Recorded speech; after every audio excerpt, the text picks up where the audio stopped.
लातूरात शिवसेनेच्या वतीने उपमुख्यमंत्री अजित पवार यांना श्रद्धांजली.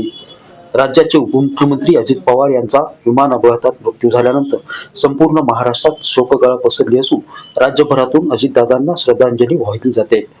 उपमुख्यमंत्री एकनाथ शिंदे हे आज लातूर जिल्हा दौऱ्यावर येणार होते, मात्र अजितदादांच्या अपघाती मृत्यूमुळे एकनाथ शिंदे यांचा दौरा रद्द झाला.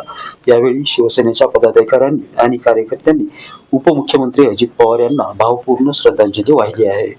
आज अचानकच महाराष्ट्र राज्याचे उपमुख्यमंत्री अजितदादा पवार हे मुंबईहून बारामतीकडे निघाले असताना बारामतीजवळ त्यांचं विमान क्रॅश झालं. हे सकाळी मला बातमी कळली. अशी ही महाराष्ट्र खूपच दुःखद घटना आहे.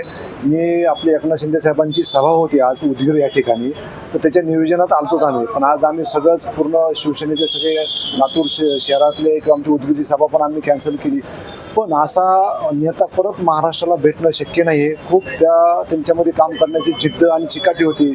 जसे प्रशासनावर त्यांची पकड होती आणि आमच्या बीडचे ते पालकमंत्री पण राहिले होते. आम्हाला त्यांच्याकडून खूप मोठे स्वप्न होते की त्याने बरेच प्रोजेक्ट आमच्या बीडमध्ये पण हाती घेतले होते, की जसं की एअरपोर्टचा प्रोजेक्ट. की आम्हाला अपेक्षा होती की दादा आहे तोपर्यंत आमचा प्रोजेक्ट पूर्ण कंप्लीट होईल. असे अनेक महाराष्ट्राचे प्रोजेक्ट दादाने हाती घेतले होते. पण ते गेल्यामुळं त्याला आपल्याला दुःखद घटना आहे. त्याच्याबद्दल सगळे आमच्या शिवसेनेच्या वतीने त्यांना आम्ही श्रद्धांजली आता इथे अर्पण केली. आणि असाच परत नेता होणं महाराष्ट्राला शक्य नाही.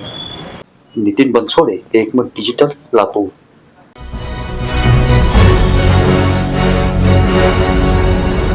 Thanks for watching Ekmat Digital.